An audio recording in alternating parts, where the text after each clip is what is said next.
अश्वनी कुमार, समझ गए, जो देवताओं के डॉक्टर हुए, ये सूर्य भगवान के पुत्र हैं अश्वनी कुमार।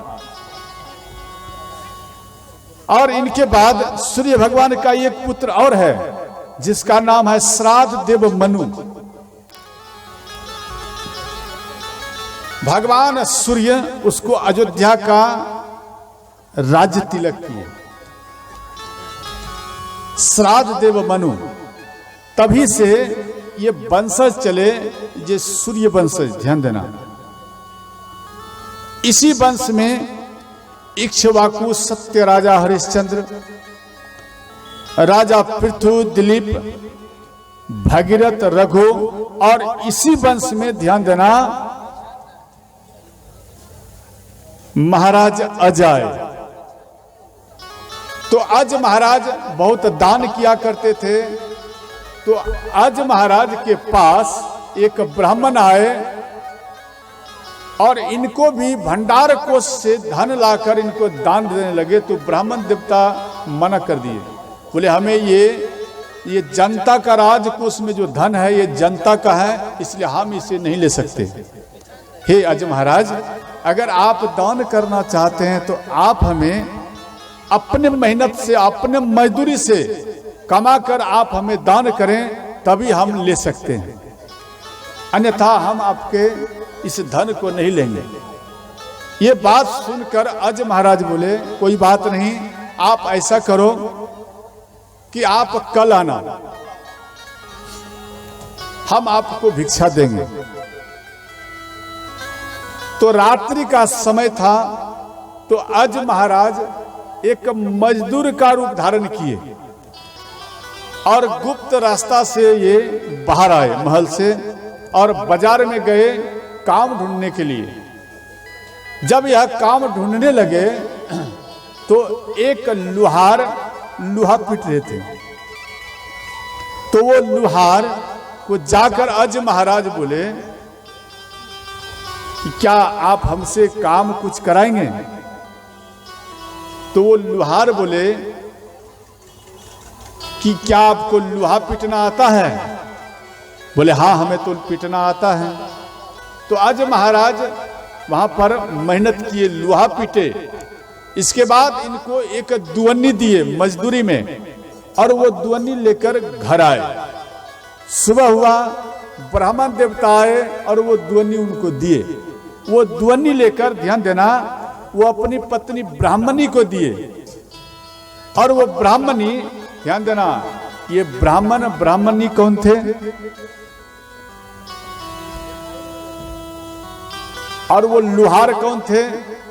लुहार थे सत्य, पति पत्नी थे। ध्यान देना, वो लुहार थे सत्य, पति पत्नी के रूप में आए थे। और ये ब्राह्मण देवता कौन है? ब्राह्मणी, ये धर्मराज हैं। ये पति पत्नी दोनों ये अयोध्या में आए हैं।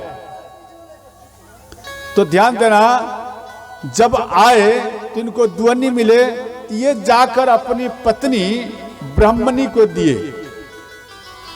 तो ब्राह्मणी को और भी जो ब्राह्मण सब थे, ब्राह्मणी सब, इनको चिढ़ाए, अरे देखो मेरे पति को इतना भर भर के दिया है दान, और आपका कैसा ब्राह्मण देवता है जो मात्र 2 अन्नी लेके आया है, देखो हमें कितना भर भर के दिया। इसको चिढ़ाए।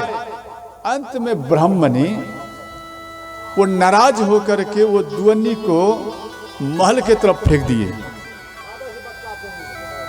और बोले कि ये जो दुअन्नी है हमें नहीं चाहिए, ये राजा को दे दीजिए, मात्र दुअन्नी लाया है, फेंक दिए। तो वो दुअन्नी को ढूंढने के लिए वो ब्राह्मण देवता आए। और उधर से ध्यान देना, अज महाराज के पत्नी इंदुमती और अज महाराज ये दोनों मिलकर ब्राह्मण देवता के चरण में गिर गए।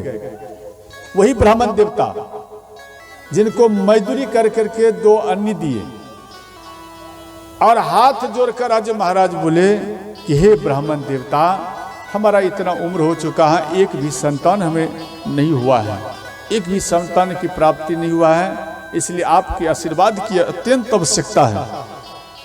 तो ब्राह्मण देवता बोले एक काम करो, हमारी पत्नी ब्राह्मणी वो एक ध्वनि जो आप दिए थे वो नाराज होकर के आपके महल की तरफ फेंक दिया है, इसलिए आप वो ध्वनि को ढूंढो और उन स्थान पर आप हवन करो, यज्ञ करो, तभी आपको पुत्र की प्राप्ति होगी।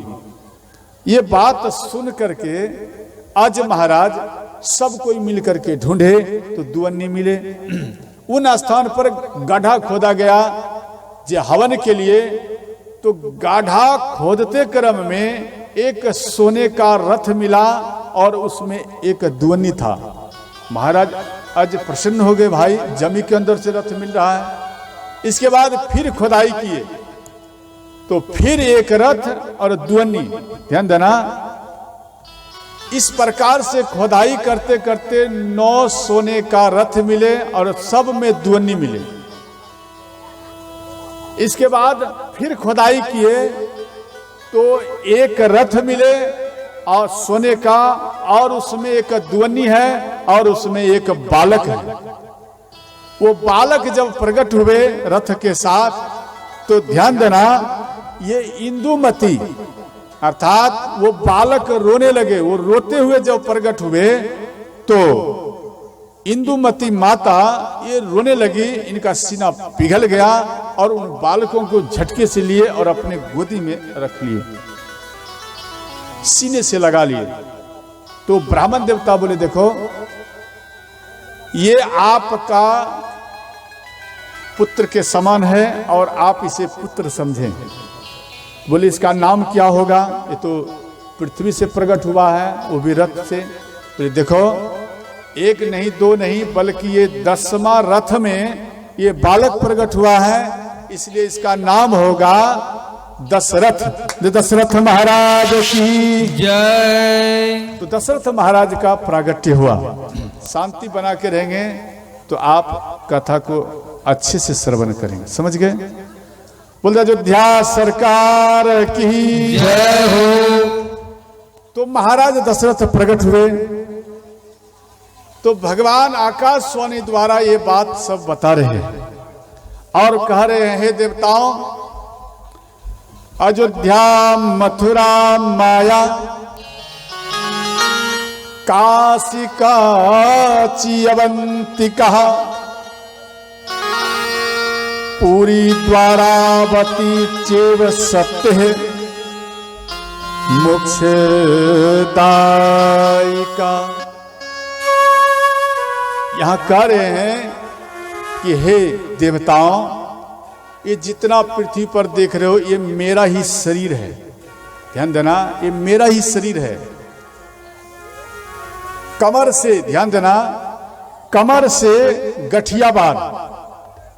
आप जब पटना जाएंगे ये कटिहार वाला लाइन से, तो आपको कहीं बाढ़ स्टेशन मिलेगा, वहां पर भगवान का वो स्थान कमर से प्रकट हुआ है।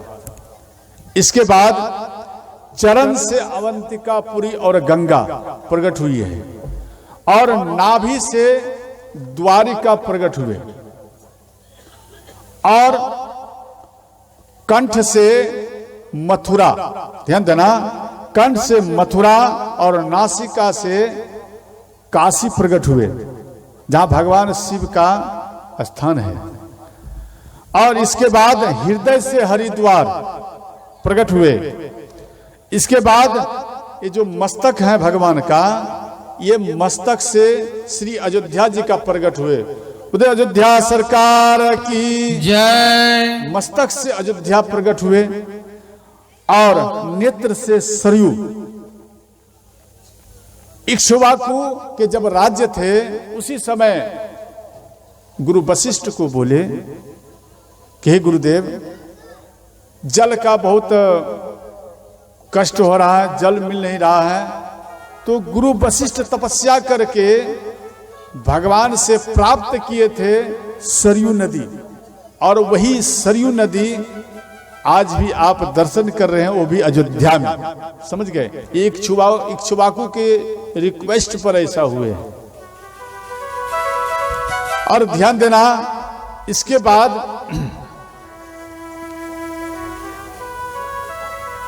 आकाशवाणी लुप्त हुए,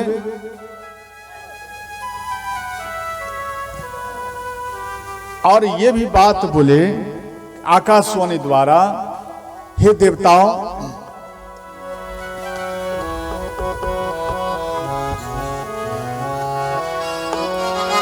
अनशन सहित मन जाया बतारा, ले हो दिन कर भांस उतारा।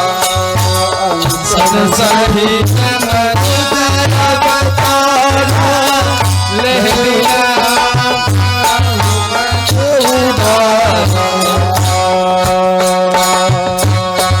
दिन दशरथ को कौशलपुरी प्रगट नर भूपा। दशरथ कौशल्या रूपा, कौशलपुरी प्रगट नर भूपा। हे देवताओं, के गृह परि हो जाई, रघुकुल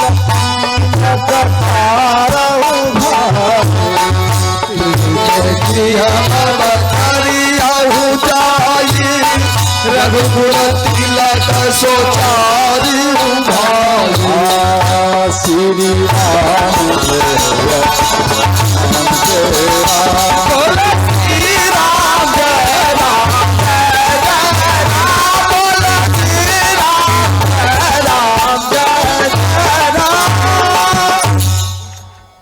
तो ये बात सबको बताए, सब कोई प्रसन्न हो गए। ये 4 रूप में हम प्रकट होंगे,